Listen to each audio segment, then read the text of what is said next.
Hello everyone, my name is Janju and today I will teach you the snake trying poem from Beehive book class 9th. So students get ready.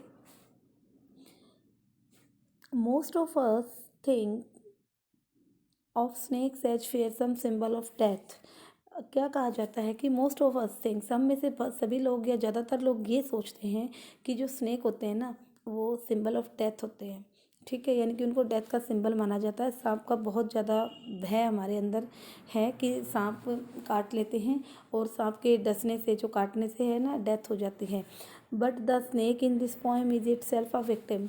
अब आगे क्या कहा गया है कि इस poem में जो स्नेक है वो खुद एक विक्टिम है, यानी कि खुद एक पीड़ित है। कैसे वो अपने आप को बचाने की कोशिश करता है। लाइन टू लाइन पढ़ते हैं। The snake trying to escape the pursuing stick.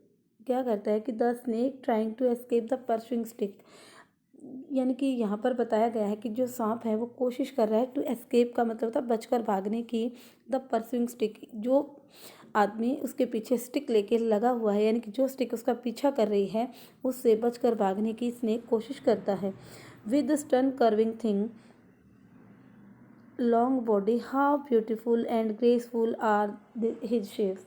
तो आगे पोइट क्या कहता है, पोइट को जो स्नेक बचकर भाग रहा है अपने पीछे आने वाले, जो लाठी लेकर, जो डंडी लेकर, जो स्टिक लेकर, जो आदमी उसके पीछे लगा हुआ है, उससे बचने के लिए जो स्नेक भागता है तो वो एकदम से कर्व करता है। यानी कि जो स्नेक की जो बॉडी होती है, जो वो चलता है तो कर्विंग करते हुए चलता है ना, तो उसी के बारे में जो पोएट है वो कहता है कि उसकी बॉडी उसको बड़ी ग्रेसफुल लगती है, बहुत ब्यूटीफुल शेप उसकी लगती है कि जब वो कर्व करते हुए भागकर चलता है। नेक्स्ट लाइन में कहता है, he glides through the water away from the stroke, O let him go over the water. अब क्या कहा गया, he glides through the water away. वो अब क्या करता है, छुपने की कोशिश करता है, भाग जाता है दूर वाटर में। फ्रॉम द स्ट्रोक, यानी कि अपने आप को बचाने के लिए, जो उसको हिट कर रहा है, उसको मार रहा है, उसको हम कर रहे हैं, उससे बचने के लिए वो पानी में दूर चला जाता है। आगे पोएट कहता है, ओ लेट हिम गो, अरे उसको जाने दो, ओवर द वाटर, पानी के ऊपर, into the reeds to hide without hurt. अब रीड्स टू हाइड, रीड्स क्या होते हैं, रीड्स होते हैं वेरी थिन प्लांट होते हैं, वाटर प्लांट होते हैं, जिनका जो स्टेम होता है, तना होता है, बहुत पतला वीक होता है। ठीक है, तो वो अपने आप को कहाँ पर छुपाता है, यानी कि पोएट ये कहता है कि जो स्नेक है जो बचकर भाग रहा है उसको जाने दो, पानी में रीड्स के अंदर उसको छिप जाने दो, विदाउट हर्ट, बिना उसको हर्ट किए। Small and green he is harmless even to children. आगे पोएट क्या कहता है कि जो स्नेक है वो बहुत ही, मतलब क्या है, हार्मलेस है वो, यानी कि वो किसी को नुकसान नहीं पहुंचा रहा।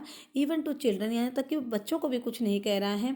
वो ग्रीन कलर का है, वो स्मॉल है, यानी कि उसका कलर भी कैसा ही है, जैसे रीड्स होते हैं ना, ग्रीन ग्रीन। तो कहता वो अब बहुत, मतलब ये जो स्नेक है जिसकी बात कर रहा है पोएट, वो स्नेक छोटा है और ग्रीन है और वो किसी के लिए भी हार्मफुल नहीं है। नेक्स्ट, अलोंग द सैंड ही ले अंटिल ऑब्जर्व्ड, कि जो स्नेक है ना वो क्या है कि सैंड के अंदर, यानी कि रेत में पड़ा रहता है। ही ले अंटिल ऑब्जर्व, जब तक उसको कोई नहीं, मतलब देख लेता और उसको मारने के लिए नहीं भागता, तब तक वो क्या है, रेत के ऊपर ही पड़ा रहता है। एंड चेस्ट अवे, जब तक उसका कोई पीछा नहीं करता, उसको कोई मारता नहीं, जब तक वो नहीं हिलता, वो रेत में, मिट्टी में आराम से लेटा रहता है, जब तक उसको नहीं देख लिया जाता, उसका पीछा नहीं किया जाता, जब तक वो वहीं रहता है। And how he vanishing in the ripples among the green slim reeds. अब आगे पोइट क्या कहता है, एंड नाउ, और अब ही वैनिशेज, वैनिशेज का मतलब डिसअपियर हो जाता, दिखाई नहीं देता, गायब हो जाता। इन द रिपल्स, रिपल्स का मतलब क्या होता है, पानी के ऊपर उठने वाली छोटी छोटी लहरें।